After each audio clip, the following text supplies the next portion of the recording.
Hi, it's great to see you.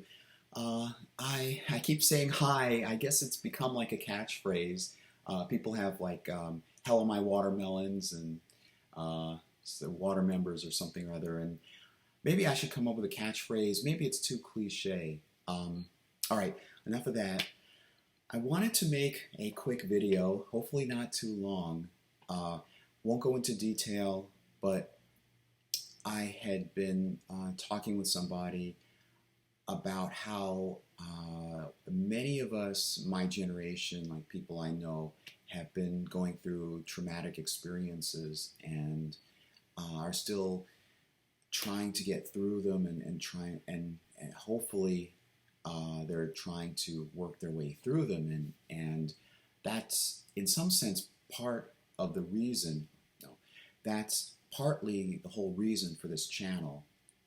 um, it's called Introspection with Jeff for a reason. It's to reflect on your own self and to heal and to grow and to learn and understand yourself better.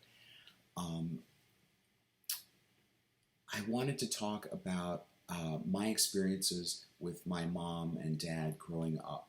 Um, right off the bat, I want to say that as a child, well, no, I'll just get into the history, and then through that, I'll talk about how I coped. I'm not recommending, above all, I'm not recommending that everybody should do this the way I did.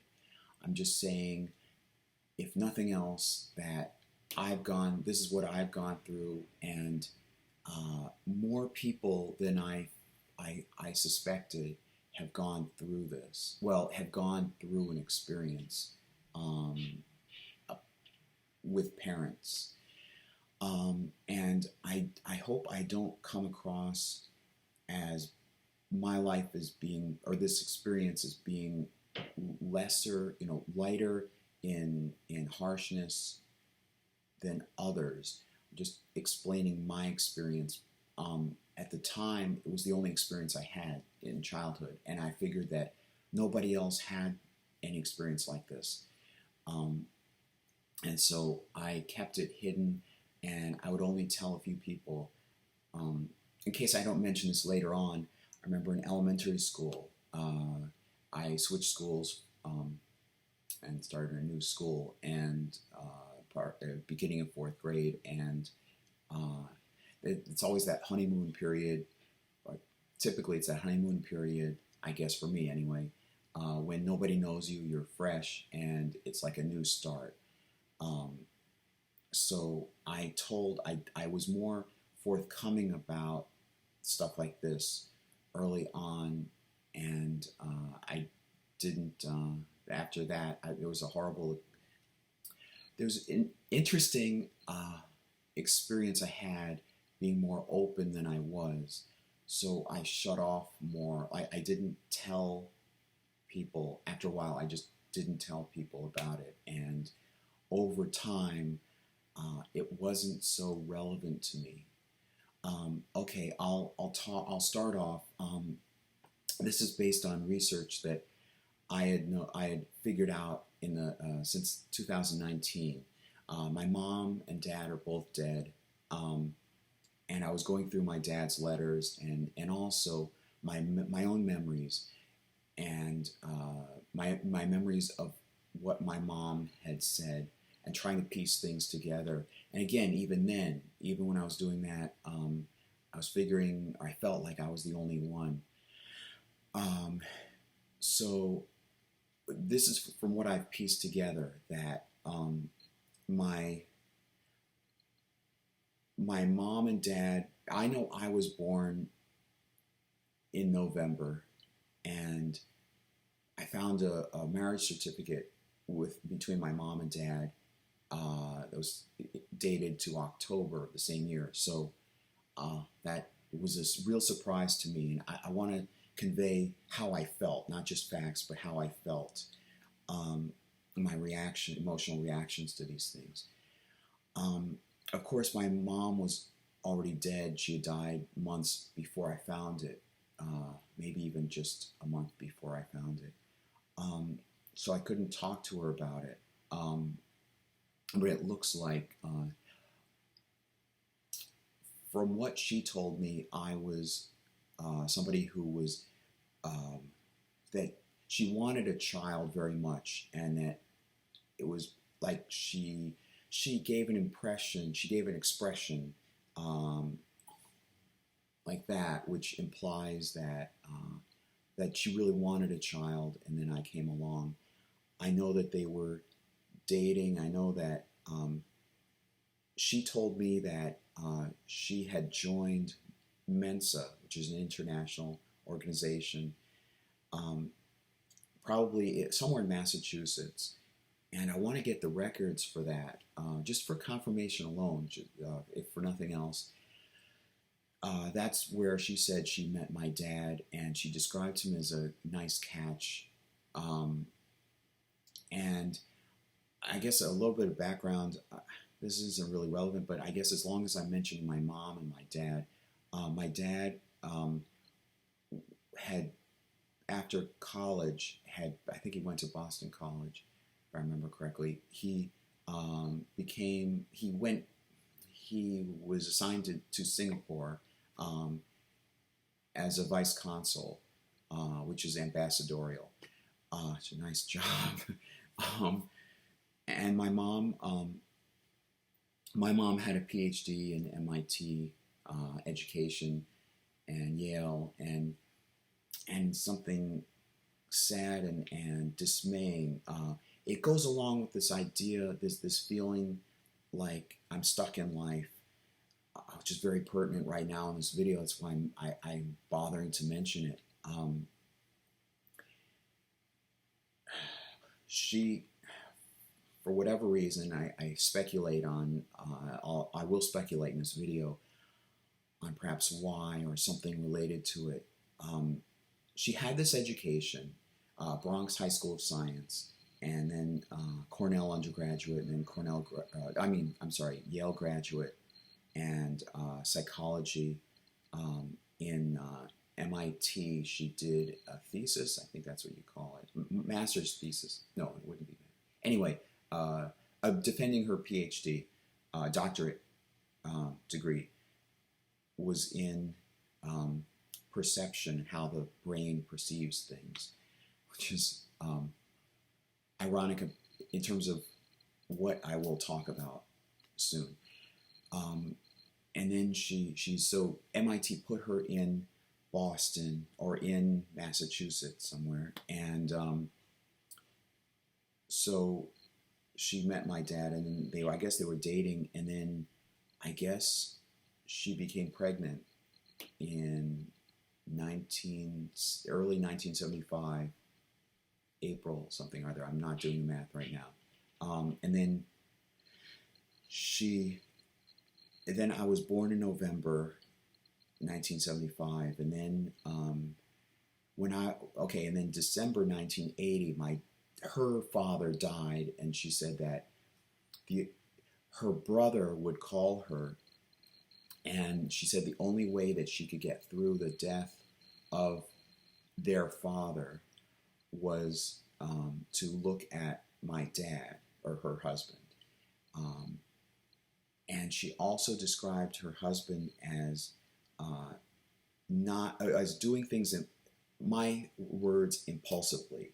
I don't remember how she put it, but she the way she spoke, she would speak like kind of in phrases, and very much like you would get the gist or impression of what she was saying, but she wouldn't communicate it in terms of a lot of words, but you knew what she was talking about. So she said that he would just do things like move in or just take actions without considering other people, and I'm guessing that must have frustrated her a lot, and she had to deal with it. And so that was December 1980, and I know because I looked up the records of when he died. And then somewhere in 1981, I found well, anyway, I found a suitcase of, or a box of, actually, it was a very small box, photocopies of her Greyhound bus trips and hotel trips. And I intend to go back and look through again because I want to write this up something further. I started to, I wanted to write it up in book form as a way of piecing together. Number one is a way of piecing together what happened because it is a mystery and it affected my life. And I don't even have any clear memories of what happened. So I feel like I deserve to know something more about something, whys and whens and what was going on because it affected my life to this day. Uh, so she went to Ontario, and when I was I asked, I did a search and I reached out to somebody. Um, I hadn't known, I was able to find records of, who owned the place. I was able to find record of where we lived in Winnipeg. And I was jumping a little bit. Winnipeg when I was young. And then he told me uh, about this other person that he rented from. And that's how I reached out to that other person. Okay, to give you context on how I found out about the other person, I reached out to that other person, and he said that he met her coming off the bus and that she was looking for a place to live. And I think he mentioned that she came in and sat down in their living room or had a snack or ate with them or just like sat down in their house or his house. And there was something off about her. He didn't go into any further detail, but I could tell because I know her very well. Um, she was probably pleasant, and she was looking for a place to live. And when he mentioned that she had said they were in, I think it was Ontario, it rang a bell in my memory. I remember Ontario. It's funny, these words and places, these names and places that are kept buried in your mind, and then they don't come back until all of a sudden you come across something that reminds you. Maybe it's even a smell or a sound or something triggers your memory. I remember Ontario, and I remember talking about Ontario when I was little. Like when I would like start a new school or something, I probably talked about Ontario. I certainly talked about Winnipeg. So this guy had a place, a house in Winnipeg that he uh, then rented out to my mom. And of course, I vaguely remember any of that. I remember, this may be my one and only memory of my early childhood. It was sitting at some place that was like a bar I was sitting in a bar stool, and I remember a blue, there's a video, so it's nice. I can be able to describe it without using a lot of words. It was like a small cup, a bowl. It was a very small bowl, sky blue. And it's funny that when you go back in your mind, you don't remember events. Maybe this is how a child's mind is developing memories. Um, I remember the sky blueness of the bowl, and I remember the small bowl, and I remember the design of the bowl. It was a simple bowl, and it was. It wasn't. I want to say plastic. It was probably more like an acrylic bowl or something. It was very lightweight and maybe bendable. Maybe it was plastic. Perhaps it was plastic. You probably understanding what kind of material I'm talking about. So beyond that, I didn't have any memory of my dad.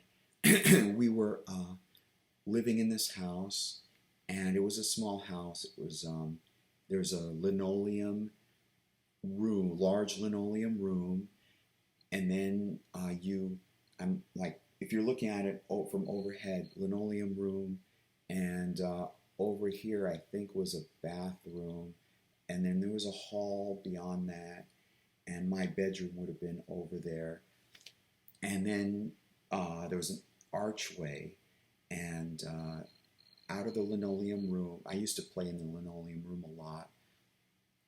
Uh, there was an archway, and then going towards the front of the house, there was a living room, and there was a couch, and there were windows along the side. And I remember it seeming like a farmhouse. I remember there was a kitchen all the way in the back, beyond this hallway, over to the, which would be, to the right as I'm looking up overhead. And then that led to this backyard. There was lots of green grass, and this isn't pertinent to the video, really. Then there was like a shed or a barn. I thought of it as like a barn. And then there was some woods in the background. I remember, now that I've looked at the map, I remember walking through into the trail and walking to school. And I remember simply going into the woods there in the trail and just walking through the trail until it led to more of a civilization.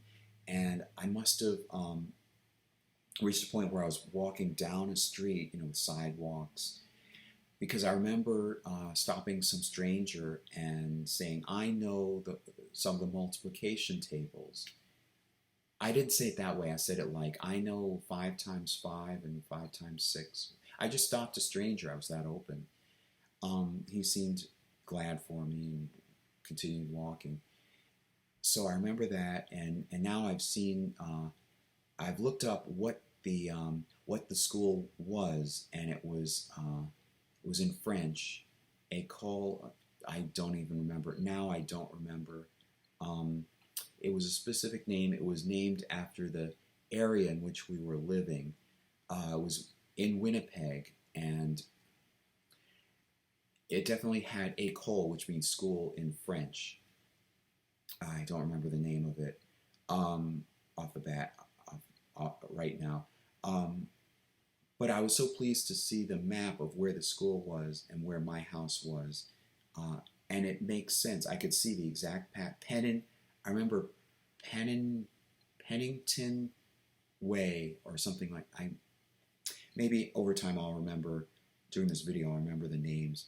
I just remember that trail, and then I must have gotten off the trail and then walked down a sidewalk, and then that was practically right at the door of the school. And so we were in Winnipeg, and I don't remember my dad talking much. I didn't live with my dad. I lived with my mom, and I remember some knocking at the door, forceful knocks, and I got an impression of authorities, and they were insisting, or they were asking, come to the door, or just, you get the impression they're knocking and they want to talk to my mom. And my mom had both of us behind that archway, and we were in the linoleum room, and she was saying, don't make a sound. And she said, and then I remember another time she was teaching me how to spell my name, and the last name she gave is Egan, E-G-A-N. Sorry. And more recently, I came across a box that she had stored with my papers in it, my school papers, and one of them had a different birthday than the one that I grew up knowing and I had since celebrated. It's funny that I just casually, nonchalantly, I just went by a new last name, I guess without thinking about it. Or maybe I just blocked out of my mind that experience of shifting from one last name to another. But it was a different birthday, and in that same name, Egan at the end, and I think the February something was given as the birth date. I think it was 1976. Mine is actually November 1975. And I remember somewhat, I remember the kids there, slightly. I remember I would always talk about a rhyming book. I would say, I better put that in my rhyming book whenever I'd hear, it's funny, little kids, the way they talk. When I would hear things, when I would hear words that rhymed, and maybe that's some instinct about writing poetry later on. And now, of course, I'm more interested in composing music. Um, Maybe that was an early inkling, a rhyming book. And I remember this one kid saying, coming up with some um, weird word like kind of I don't want to say off color. It's like not disgusting. It was like not. It wasn't a swear word. It was just like an informal, like a word you wouldn't use around in public. And some other word, hey, you could use that, add that to your rhyming book. And I remember just that one bit about the rhyming book. And I have vague memories about Winnipeg. And so at some point we had to move, and we moved to different areas. And I remember just sitting with my mom. I remember just going into buildings with high elevators, and we may have stayed at a hotel. Definitely would not surprise me if we had stayed at a hotel with an elevator, and that's why I remember the elevator hitting up or down, and nicely polished, and a sort of wooden paneling, maybe. And sometimes there were like job interviews, I think, for her, and I. I remember one of the streets that in Winnipeg was Main Street, and I remember that was the street looking down, like up ahead, the end of our street. And I remember pine cones. I remember trying to go door to door selling pine cones as combs. It's weird. I guess it was an entrepreneurial spirit early on. And anyway, so we settled. I remember it being in Albany, and I remember a miniature replica of the Statue of Liberty in, I guess, a park somewhere. And I remember then moving to Binghamton, and we were in a motel. We didn't have a car. So I remember a lot of Greyhound bus trips, and this is a significant impact on me. A lot of Greyhound bus trips, and a lot of packing bags, and I don't know about leaving anything behind, but just a lot of bags. And I was very little, and I got a little I'm guessing it was Matchbox, replica of a Greyhound bus. I don't know if I still have it. I had it for a long time until I moved recently, if I don't have it anymore. And we kind of settled for that. I remember it as being like that summer. I'd be very interested in figuring out more of the dates, but I linked that with 1983. 1982 was kind of vague. I remember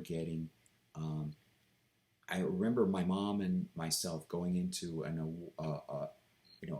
award store, and buying a golfing award. It was a little figurine of a golfer, and I still have it. And it said they could put it on the dedication plate, whatever it was, about probably this big dedication plate, whatever you wanted, and it read Jeffries Award 1982. So I don't know where we were living at that point, but it was somewhere in that transition. Anyway, we were in the motel, and then I remember my dad. Now I'll describe my dad. He had a very long face, and I don't feel like it right at the moment because I want to upload this video, but I do want to show pictures in this channel, share pictures of my mom and dad.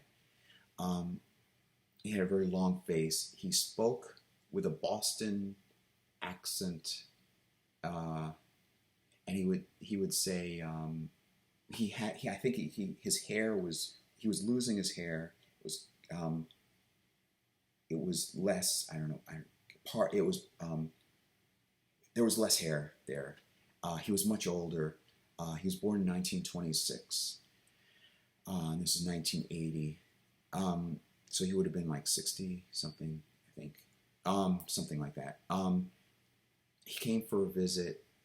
First time I would have, certainly in a long time, I would have seen him. And um, I remember one time when he was Irish Catholic and my mom was Jewish. And he took me to Mass. And I had these questions. It seemed all weird. This Mass seemed very weird because it was the only time I had been to a Mass. I think it's still the only time I've been to a Mass, Catholic Mass. And so my mom was perturbed that he had taken me to a Catholic Mass. And I remember him giving me a spanking for something. And my mom was perturbed about that. And I remember walking around the store one time, and I remember these I don't want to say Reese's Pieces um, bars. It was something like that. It was just a bar with nuts on it. It was very honey sweet. And I wanted one in a box, and I was going through the store with him, and he said, "Well, take it then." And it seemed so odd because I was used to asking my mom, because my mom was very tight on money. We were tight on money, and believe me, trust me, this is going somewhere. So it felt comforting and surprising that he would just let me um, just take the box because I wanted it. And so he left, and I remember somewhere around there was when I saw, well, somewhere around there was when, I think when Return of the Jedi had come out, and I remember the commercials, and I remember getting a comic book adaptation of the third movie, and that's the first movie I had seen in a movie theater. Before that, of course, when I was in Winnipeg, I had seen The Sound of Music, and I must have seen Mary Poppins, and I remember I Dream of Jeannie and The Muppet Show, and so forth. Um, and then he left, and his voice, his mannerisms were like, at least later on, proper in a freezer. I guess it's a Boston accent. Um, it was always helpful, whatever. That was later on. I don't remember what he was like here. We moved and we settled in Wetzel Road. I paused this. I don't know whether, I guess it's okay that I'm mentioning these place names. Wetzel Road. And I started a new school. And I remember the feeling like I don't want to be considered a dummy. And I was concerned about embarrassing moments and things that would make me seem like I didn't know something. And because I say that because I remember as a class, we all went to some thing in an auditorium, and I was sitting, I guess, alone because the number of seats for my class were all taken up or something. I was sitting, I found another seat somewhere, and somebody asked me, "Well, where are you from?" And I said, "Well, I'm from Canada." And she said, "Well, you should be over there." And I didn't mean that. I meant, like, where are you from? And I said, "Canada," but this is Wetzel Road. I felt embarrassed and like stupid, like I should have known what she meant. Um, and after that, so we were in Wetzel Road, and at some point, my dad would send boxes of books and with letters in them, and they were addressed to my mom, and then he would include things to mention to me or share with me. Um, he wanted to share with me. I guess in retrospect now, what I think happened was that she couldn't get along with my dad, and she left and took me. And now I feel, very empathetic and as sad for what my dad must have been going through. Um, so I'm grateful that he was able to somehow reach out to my mom, and I want to find records. I made a little bit of an effort to find records of a missing person or some kind of legal police court thing issued by my dad to try and find my mom. I'd love to find records like that. I don't know if those still exist. Um, but he would send these boxes of books. Usually they weren't books about, usually they were books about history of such and such, or how to decode secret messages, or Mark Twain, or something or other. And then occasionally, within that, there would be at least one book about Star Wars. Remember, I got the novel adaptation of Star Wars from that, and there would be like Charlie Brown books maybe, or something like that, that I'd be more interested in as a child. And I always liked getting his letters, and and we would have to go out to a public payphone. For those of you younger kids listening, a public payphone is something like your iPhone, only it's much larger and it fits around your head.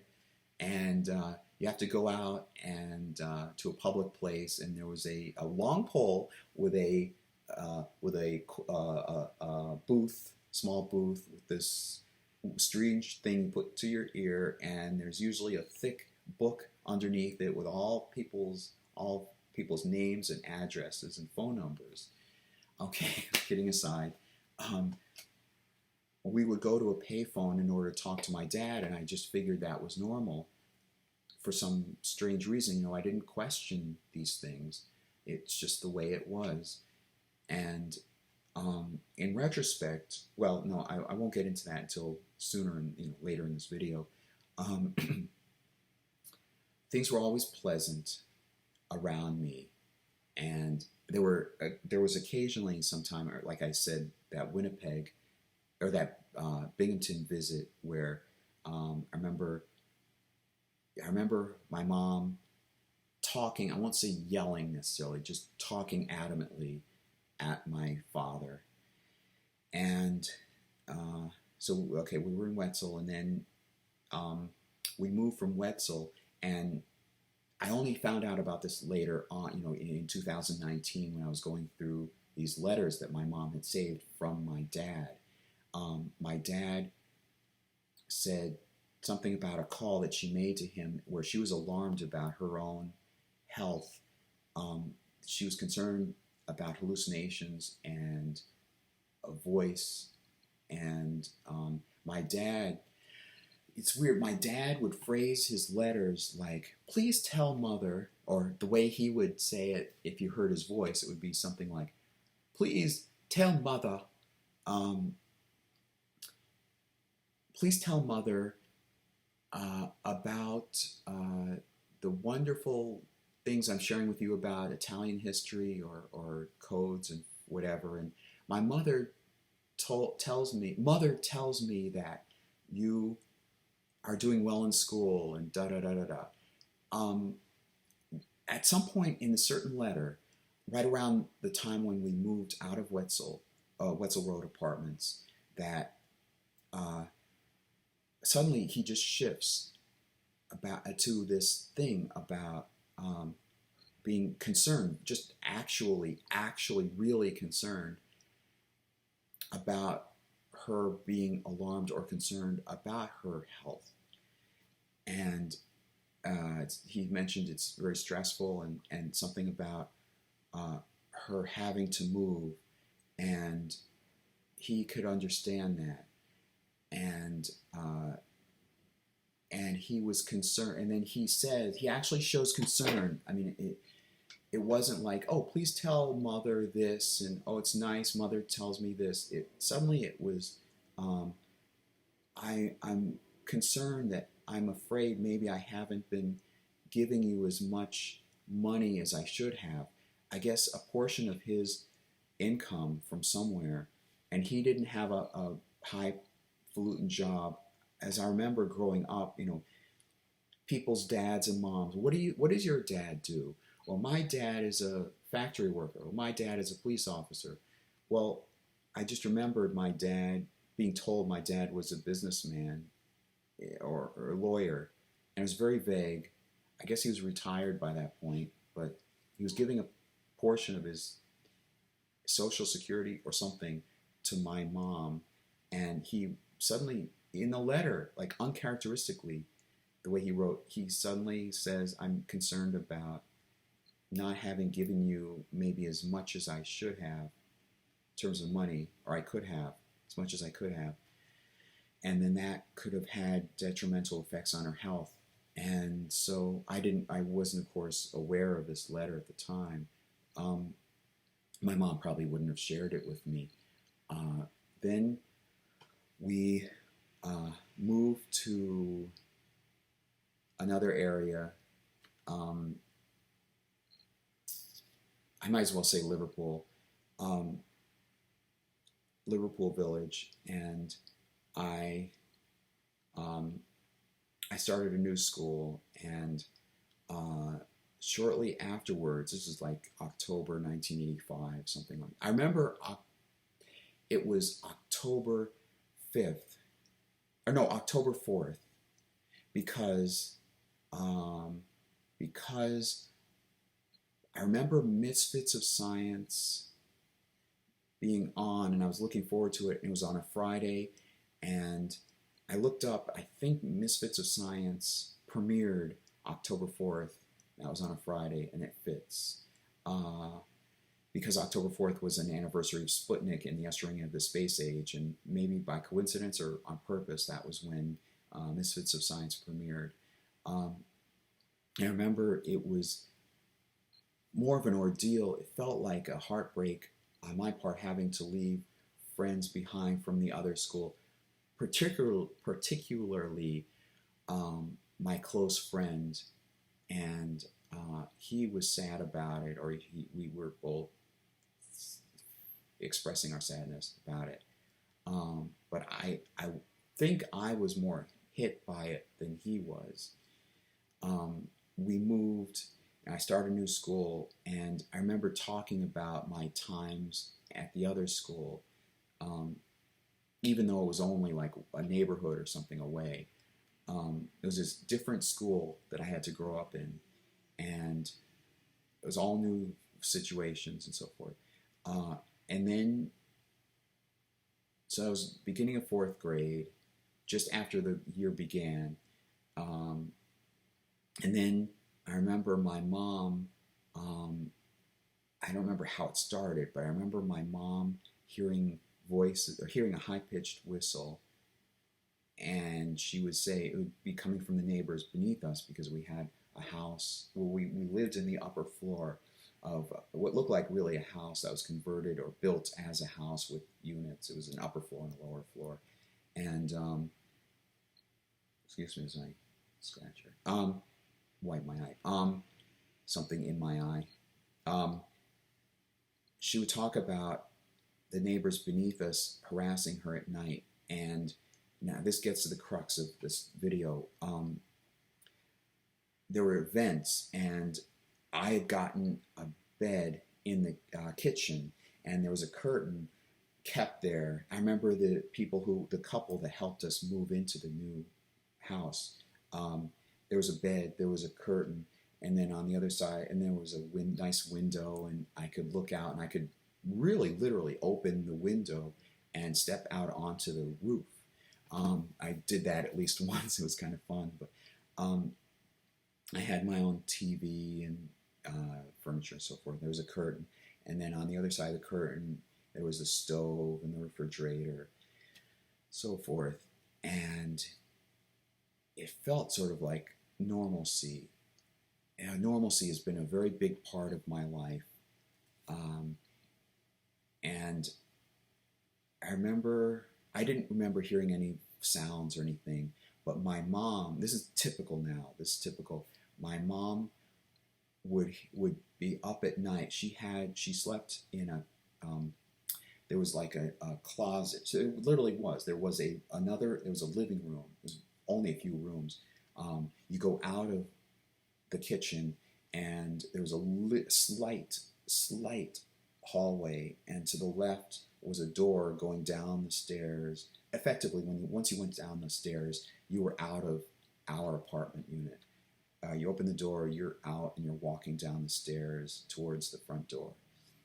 And here, there's the kitchen. There's an archway with a slight hallway. There's a bathroom over here. Over here, there's a door. And then you go out, and then there are the steps going down, leading to the front door. And then there was another door over here. I think neighbors, the people below us, lived there.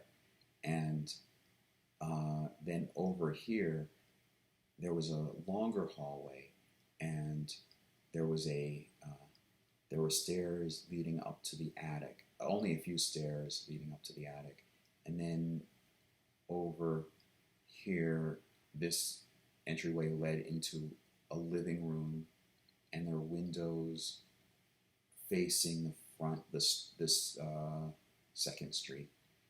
I said Liverpool Village, might as well say Second Street. And then there's this living room, and then there's an archway. There wasn't a door, there was an archway, and then there was a little enclosure. I want to call it a closet. There was just a little enclosure, and my mom would lie down on a mattress right there. And those were all the rooms. That was it. And so she would talk about having to stay up at night because the neighbors below were harassing her, and there was this high pitched sound.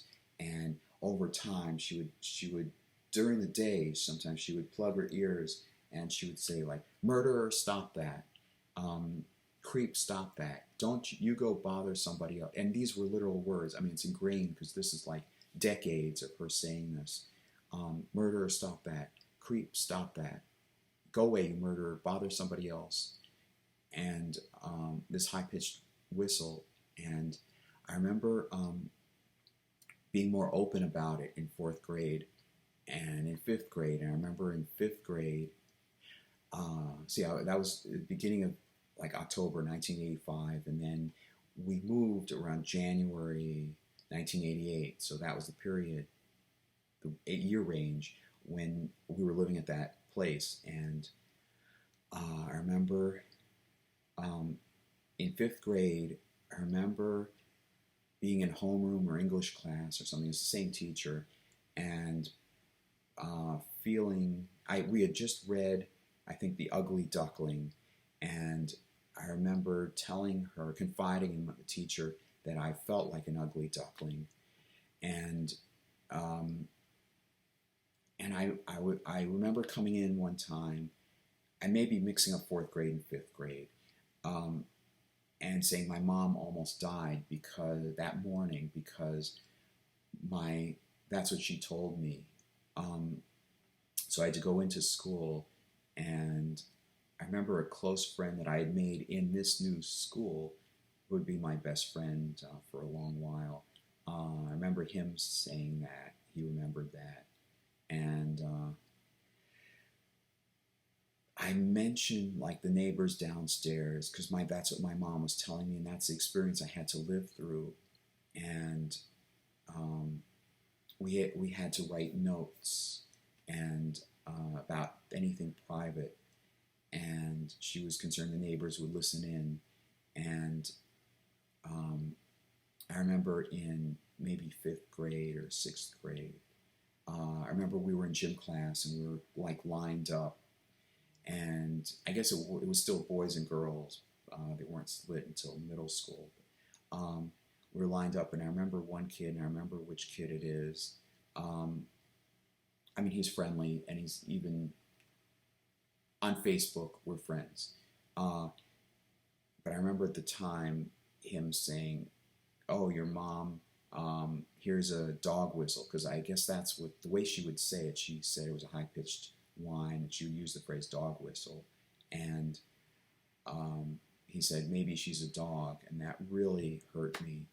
Um, and you can just by talking, maybe I'm leaving stuff out, but just amidst this, you can get an impression of how ostracized I felt. And keep in mind that I didn't live with my dad, and my mom didn't have much money, and I just took it as a real thing, just an accepted thing.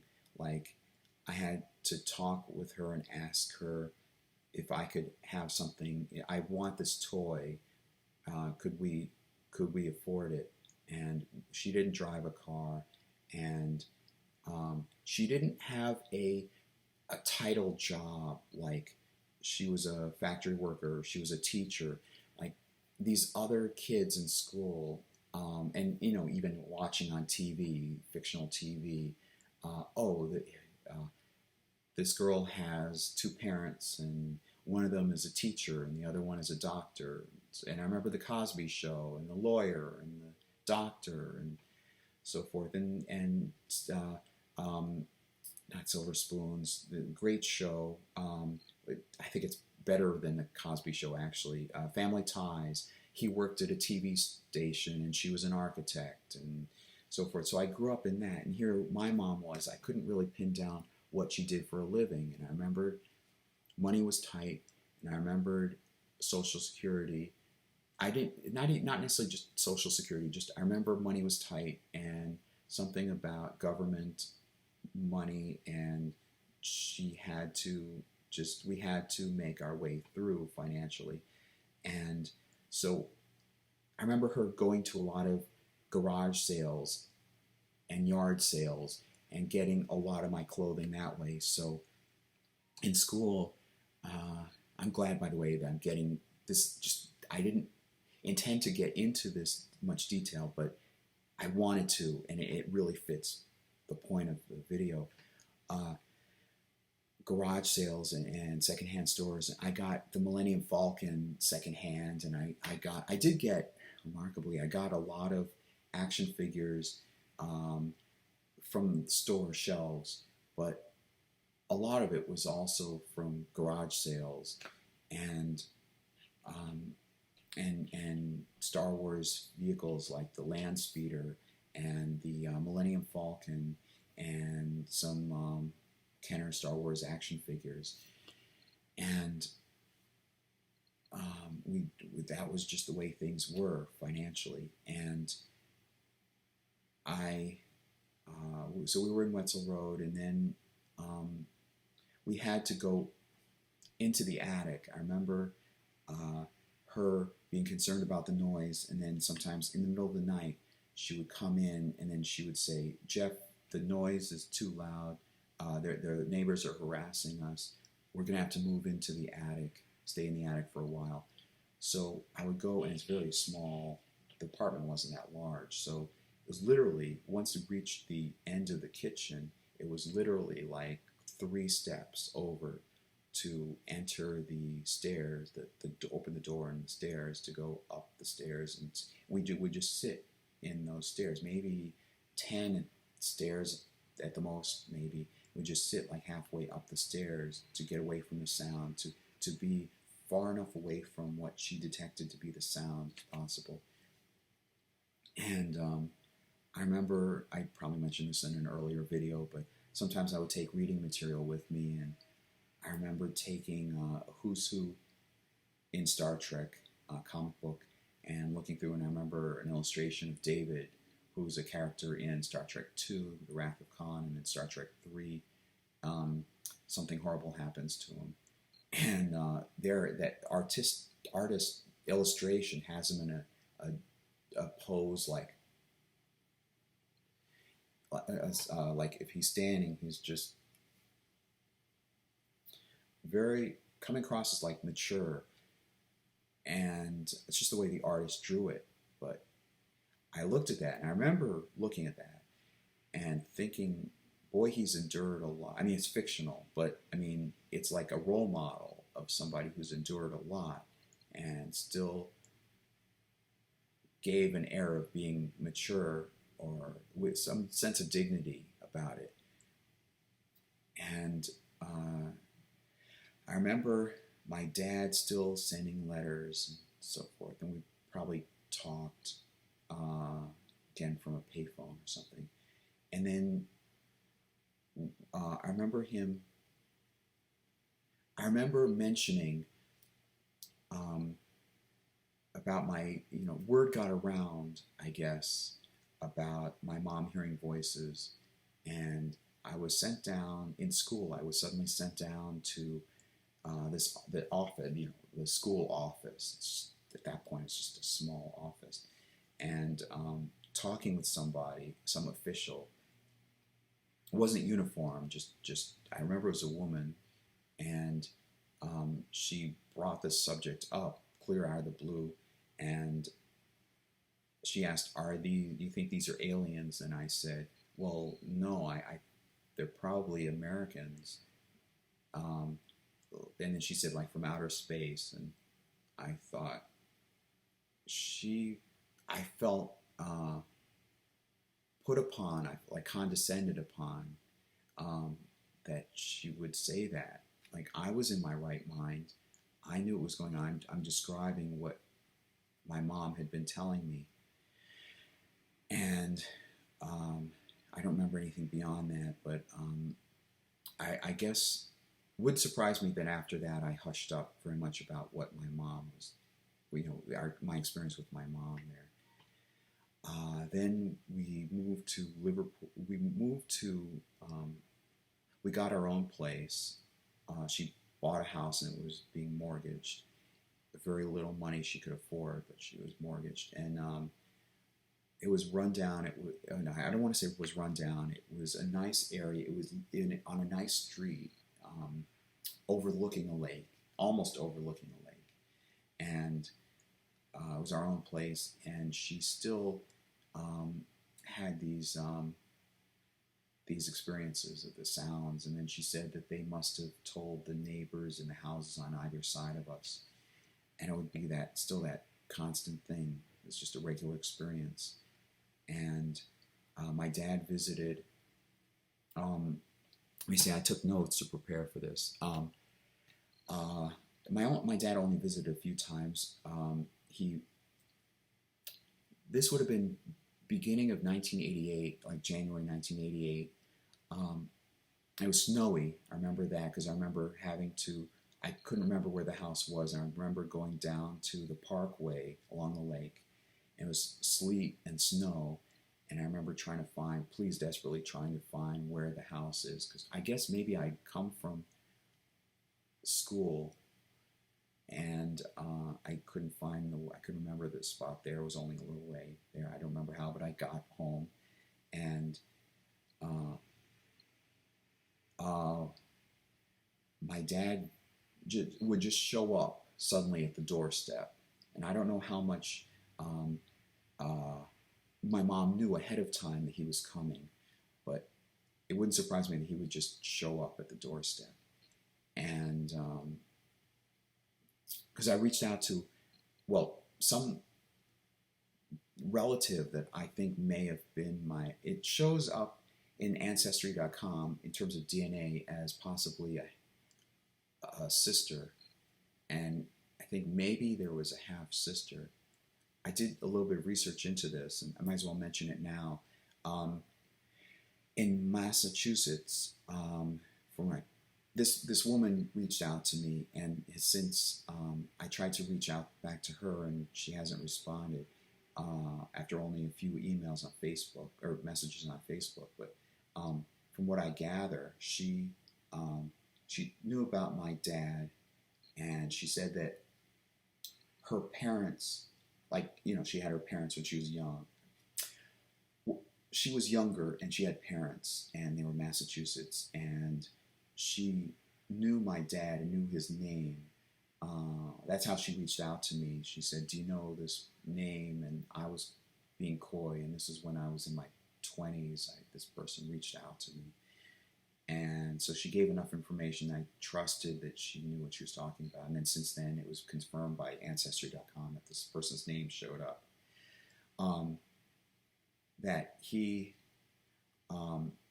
had a relationship with this this young woman who was a teacher, and the teacher it was an affair with this teacher, and this person I was talking with said that I think the teacher was her mother. She was trying to piece things together. There was a gruesome death, and I won't go into details, but because of YouTube, but she was trying to piece together things about it, and my father had and given her age, maybe it was earlier, maybe in the 1960s, because I wondered what the heck happened to him for that long stretch. He was born in 1926. He goes to elementary school, and then and then junior high or something, and then high school. I could find his record there. I have his report card. You know, I found his somewhere. I found his reports where he went, and then I think it was Boston College, and then he goes on to overseas to Singapore, and then there was a military record there. He was in the Army, and then in the Marines, I think, and then it somewhere it has to add up, and there's this gap in like the 1960s, and then I was born in 1975, and I mentioned that earlier in this video. You know, earlier on, it was October when they got married, and they were dating before that. I don't know how long they were dating. It probably was not a whole decade. So he had apparently an affair with this teacher, and then this person who reached out to me, this woman, talked about him saying he would talk about this other family he had in New York, presumably us, and that she said that he would typically show up unannounced at her parents' doorstep and occasionally send books. So evidently he was sending books to her family and also sending books to us. And I'd like to learn more about that. So he visited probably unannounced, and it was 1988 when we were living in the new house. So I remember my bar mitzvah was coming up soon, and I was already undergoing training, and so he just showed up. And in retrospect, I'm guessing that maybe because he participated in my bar mitzvah, that he was that's why he came in preparation for the bar mitzvah. And my bar mitzvah was in 1990. So like somewhere in, I think, the fall of 1990. And I would have been 8th grade. And maybe it wasn't 1989, maybe it was 1990. I don't remember anything tying him to 1989.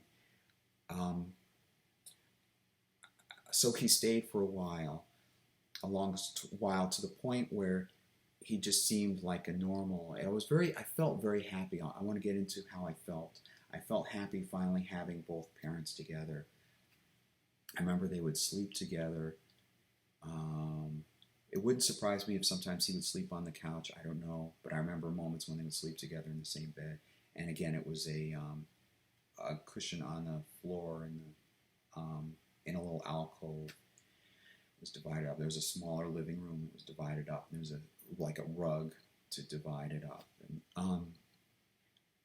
I remember there was a snow time, and I remember school was canceled that day, and I just discovered him living there, and and we played Monopoly. And I remembered how nice that was, that both of us could be there playing Monopoly to get all three of us.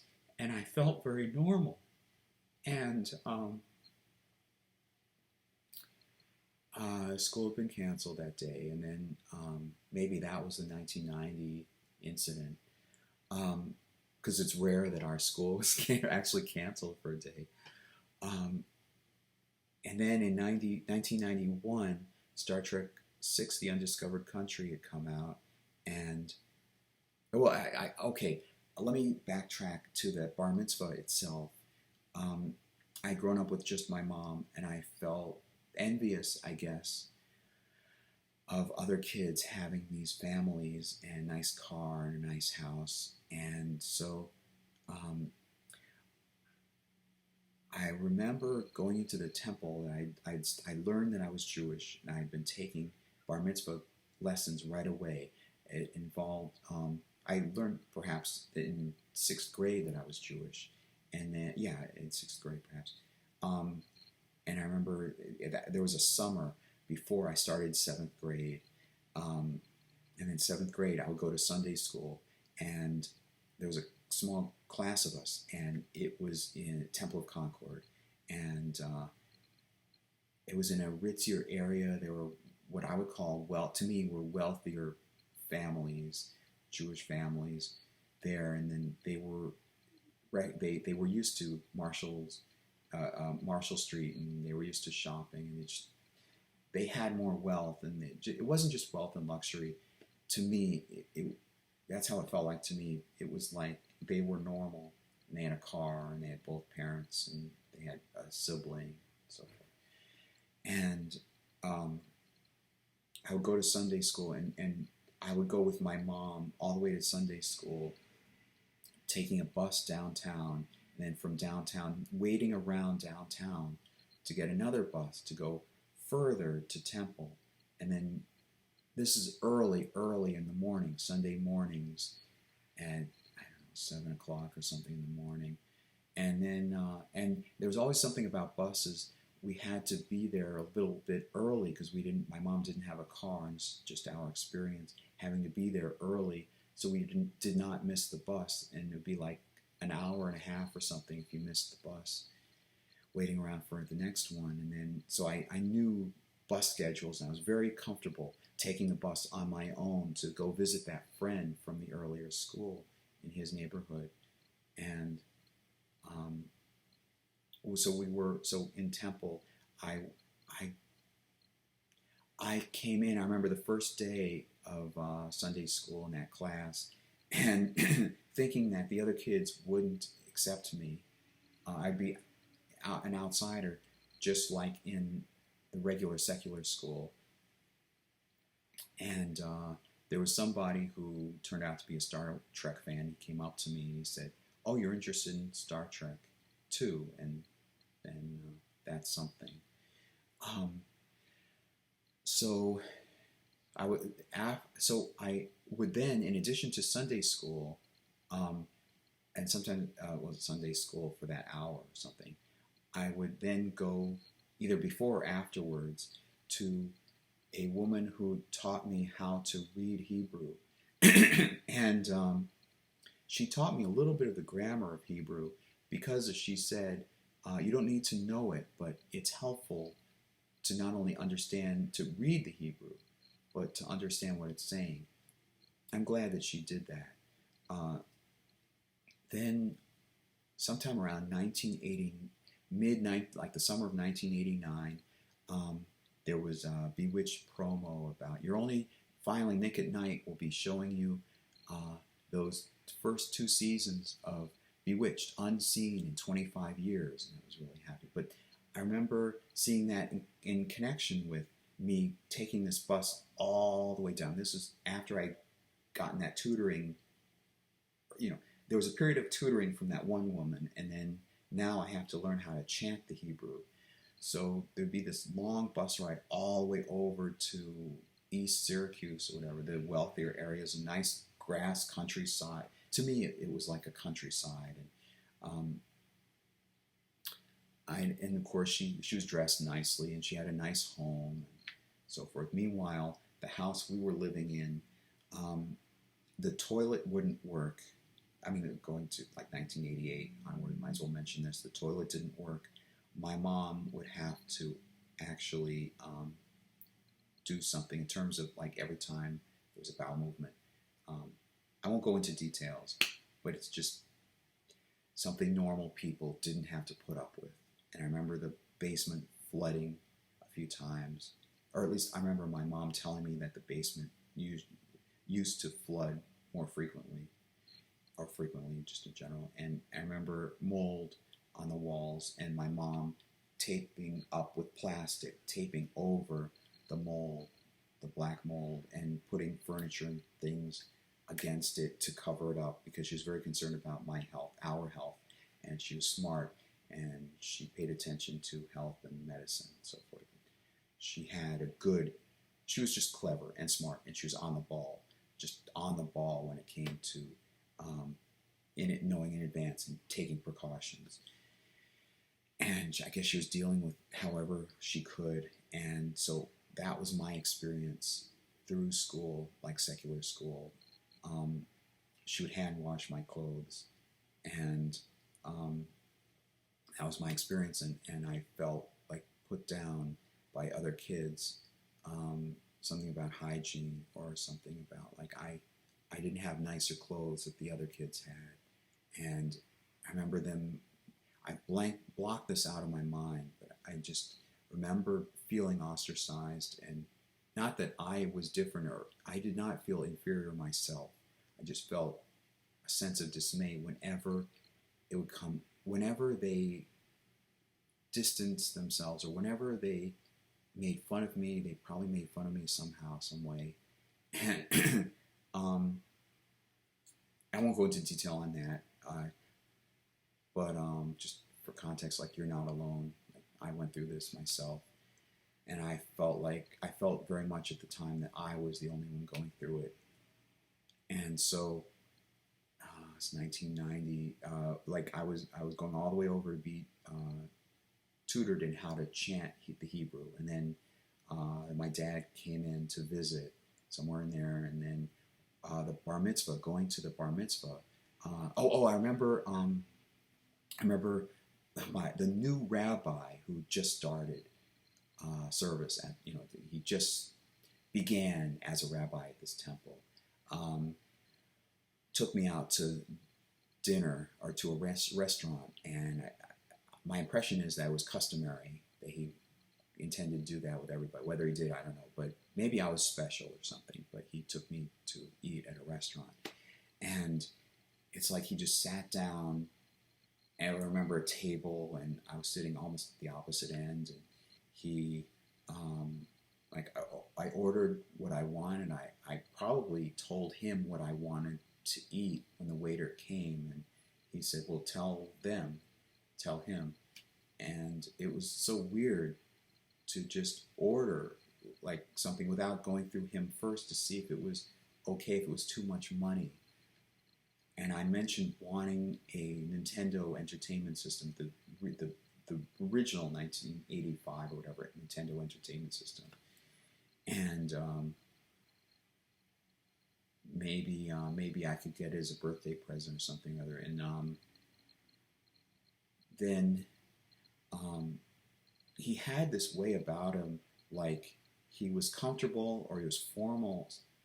Don't take this the wrong way, but it was something like James Bond, the way he had a certain flair. Like he would very like, not formal, but yeah, I guess somewhat formal. Like, did things nonchalantly and dressed well and knew what to do, and write a little bit of a tip or something or other. That's the impression that this rabbi gave me, and I almost felt out of my element. Like, this seemed really unfamiliar to me. So we went, and then the day of the evening, and then the morning, because in bar mitzvah, you help lead the evening Shabbat service. This would have been a Friday evening, and then Saturday morning.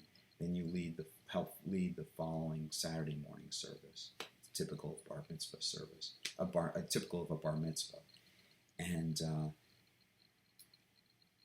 I just expected, it was nice, very nice to see my dad there and my mom and the two of them.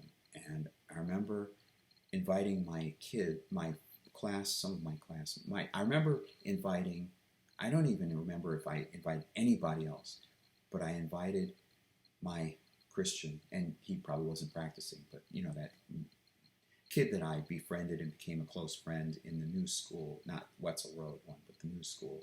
Um, he wasn't Jewish, so I, but I invited him. Now in retrospect, maybe it seemed weird to him. I don't know. He was probably open-minded and kind, and he went because he was invited, and I was a friend of his.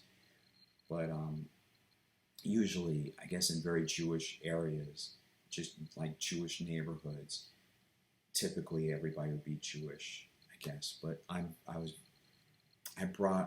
lived outside of this whole Jewish community in DeWitt, in East Syracuse, and I'm just used to living in a non-Jewish world, and that's why one of the reasons why it's been so important to find a woman who's Jewish, and I started like 30 years ago wanting to date somebody, find somebody to date who's Jewish, and I still haven't found somebody, and maybe I never will. But so anyway, the kid, and then the earlier kid that I mentioned, who was a close friend from Wetzel Road, he came too, and I don't remember anybody. I remember, I guess in afterwards, I remember this adult from Boy Scouts. He used to drive me over to Boy Scouts and back. I remember him being there, and I remember him mentioning something about the bar mitzvah, so he must have been there. And I remember, I guess it was a taxi cab driving up to the temple parking lot, and I remember my uncle being there, and I had never met my uncle. I had absolutely no knowledge of my uncle. My mom at that point, have mentioned your Uncle Roger, or just Roger, her brother. That was it. And I have no knowledge of any members of the family at this point. Just I felt lucky, privileged that my dad was even there. And so the two of them participated in the bar mitzvah. And I don't remember really talking to my uncle, but I just remember him there. I remember a taxi cab. And I remember I think my mom giving a biased statement, like he didn't stay long, or he doesn't really spend a lot of time with, she sometimes characterized him as just being on his own or doing his own thing. And so in retrospect, I just sort of remember the taxi cab, and just that he was there, and I would not be surprised if he didn't really interact with us or interact with me. Maybe I'm wrong. Maybe he talked with me. He's dead now too. So bar mitzvah. So then after that, my dad leaves. We say goodbye probably, and then it was off to normalcy with my mom, and it was almost like he wasn't there. He wasn't ever there. And then in December, December, I guess, 1991, Star Trek VI, The Undiscovered Country, comes out. After the bar mitzvah, I had gotten a Nintendo Entertainment System with the bar mitzvah money that I had gotten. I didn't expect to get any money at all. And I remember my mom going out to get one of the Nintendo Entertainment Systems. And instead of getting one that came with the Super Mario Brothers, she got a cartridge that I really wanted over that, which was Castlevania 2, Simon's Quest. And I enjoyed that one very much because my close friend from Wetzel Road, we kept in contact, and he would talk about the game only a little bit. He thought Simon Belmont was a hunchback because of the way he walked. It turns out it wasn't. It's just the way the figure looked on screen. Maybe it was it must have been after that point that my dad visited, either 91 or 1990. It was probably 91, because he probably left soon after the bar mitzvah. So it was probably 1991. And I remember us being in Carousel Mall. This may have been an actual linked visit to Carousel Mall. Um, he, I took him to it was GameStop or something, and I got a nice T-shirt or something. Anyway, GameStop, which is a store, I think it was a store, unless I'm confusing the names, of game cartridges. It was all games. Nintendo being a huge, half the store was probably Nintendo games. And I got Teenage Mutant Ninja Turtles 2, the arcade game, and I was like, I was quizzing him if he knew the names of the turtles, and he knew them because of their name, of course, after famous Italian Renaissance artists. So he would say them with the Italian accents, like Leonardo and Michelangelo and so forth. And I liked that. And I liked being able to walk around the Carousel Mall with him. And it felt normal that here's my dad. And it wasn't just my mom.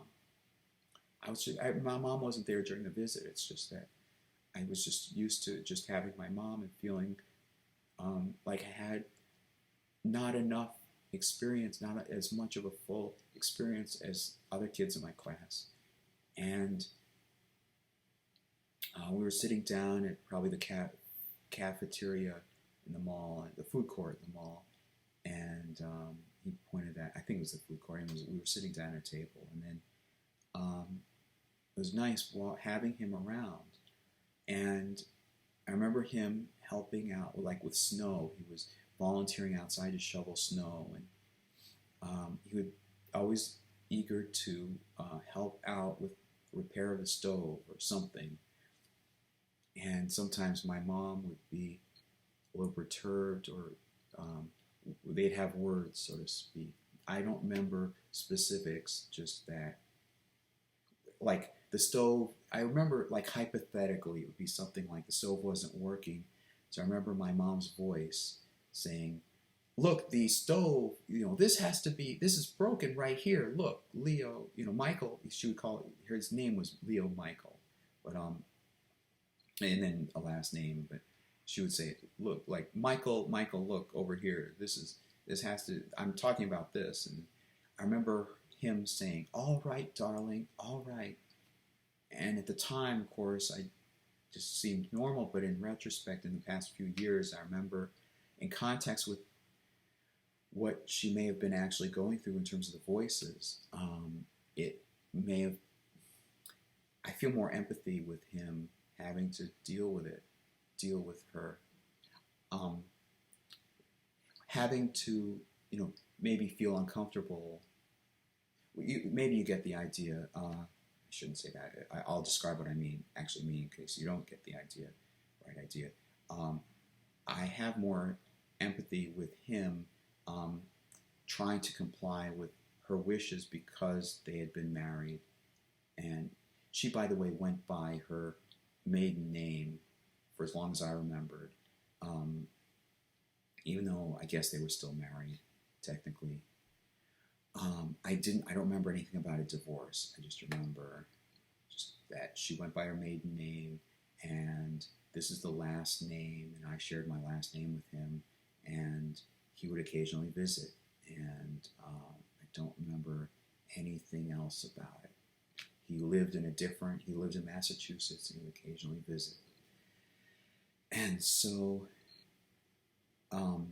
winter time, he would shovel snow, and I'm glad that he was there to help do things to ease the strain on my mom. It was just nice that he would volunteer to do these things cheerfully. And so, really, after that was like 91, and then maybe there was another visit, and so forth, 92 or something. About 1993 or something, it trails off. And I remember walking outside with my mom and asking her, have you heard from my dad? And she said, no. Do you know what's happened to him? And she said she didn't know. And she seemed to be honest. about it, and it was a mystery as to what happened. And um, I graduate in June something of 1994 was all, June of 1994, probably later in the month, towards the end of June, because of course we were one of the last schools probably to end class, end the semester. It was late into June. Anyway, I mean, from the point of view of a kid, we're eager to graduate. Come on already. It had to be into probably the end of June. Anyway, I reconnect decades later. I reconnect with this friend from Wetzel Road, and thankfully he's the same as he had been. He hadn't changed into a jock or some punk or something. He was the way he was. And so he looked up my dad, and I had remembered something about my dad being a lawyer or businessman, like earlier, like Winnipeg. I remember thinking about him as a businessman or something. And then I remember after a while I would talk about that he was a lawyer. And my mom shared tidbits about him. But this friend found, oh, look, right here, there's some cases that he participated in as a lawyer. And it was a great justification to me, like confirmation, he really was a lawyer. And not just, a lawyer, like that's vague, but this substantiates what kind of law he practiced and so forth. And he was a smart guy and so forth. And that being a smart guy and the lawyer, it wasn't just being a lawyer anymore. It was that a lawyer is held in high esteem, and it takes a lot of training and education and smart, intelligence. And that was an indication that backed up the supposition that he was smart, and so forth. And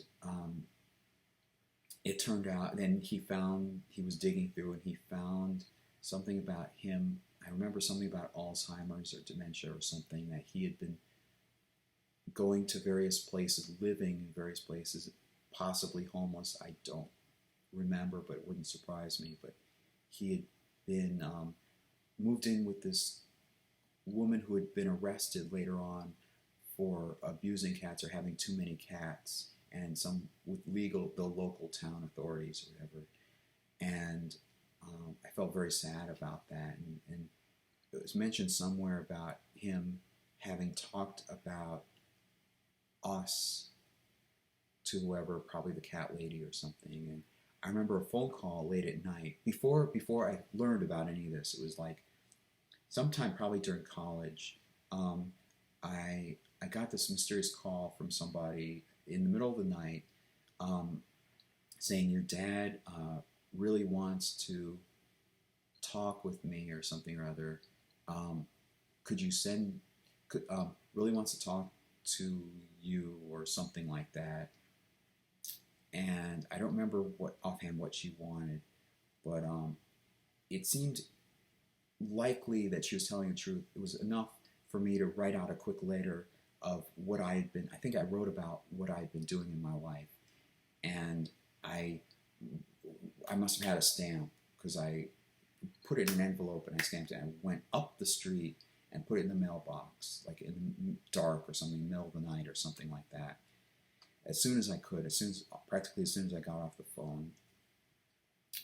And later on, I think I get an impression that she was tricking me to get information about my dad, or I think there was a power play. She wanted to get control over my dad, from what I remember now, like doing further research. But that's what I remember. I mean, that's how it is right as of now. And so I've been going on for about an hour and a half, and the point of the video was to say basically that I'd been going through this, and I kept it quiet, and I didn't really tell anybody. After a while, I didn't tell people about it, but I want to say that I just accepted my dad not being there. Just accepted it. I can't do anything about it. He's just not there. And my mom continually, all the way up to her death in 2018, October 2018, um,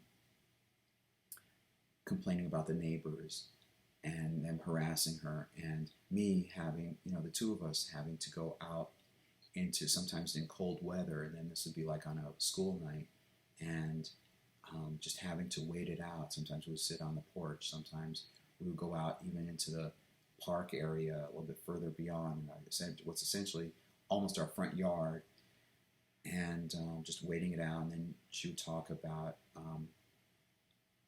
hearing conversations that we had repeated back to her. And I guess that's for another video, and I probably already did a video about that already, but I just wanted to say that if you're going through this, you're not alone, and this is how I dealt with it. In terms of like my mom saying these different things, she stressed that it wasn't my fault that any of this is happening, and don't ever believe that. Of course, I never believed it. I just accepted that this is a situation I'm in. I knew my mom was okay. It's just this weird thing that I have to cope with my mom, and I felt very different. And in these ways that I've mentioned in this video, like the clothing and the way that the house conditions and so forth, it's an uncomfortable thing. And I wish especially in school, I wish that I didn't have. It's like an external shell, that ugly shell that I guess people saw me through and perhaps made biased, snap judgments about me based on that. And I wish that I didn't have to go through that, and I wish that kids in the class had seen me I wish I had grown up with more money and more resources, so that the kids would have seen me and not necessarily seen that ugly shell or whatever, what I was hopefully hoping that they wouldn't see me, judge me by. But I just got through it, just because when I would hear her saying, "Murderer, stop that," to just out, she would just stop sometimes in conversation, just say, "Excuse me, murderer, stop that, cut it out." But she would yell it out. I would cut myself. I would use that as a respite time, and I would just not look at her sometimes. It would be uncomfortable watching her do it. And I knew that she was dealing with something herself, and I would just pause, and I don't want to say distance myself, but there's a term for it, and dissociate.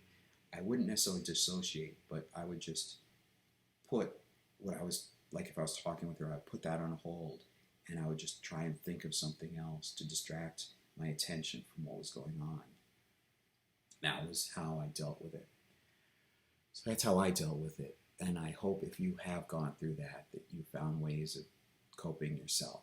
And this gone on long enough, and I got to get ready to go to work and blah, blah, blah. So I'll please like this video if you enjoyed it, and consider subscribing if you haven't already, and spread the word around because I'm proud of this channel, and I think it's worthwhile, and I think it gives insight, and it covers deep, important ground in people's lives. And please spread the word that it exists, Introspection with Jeff. And although I may be changing it to Visionary Ventures, and I'll talk to you next time.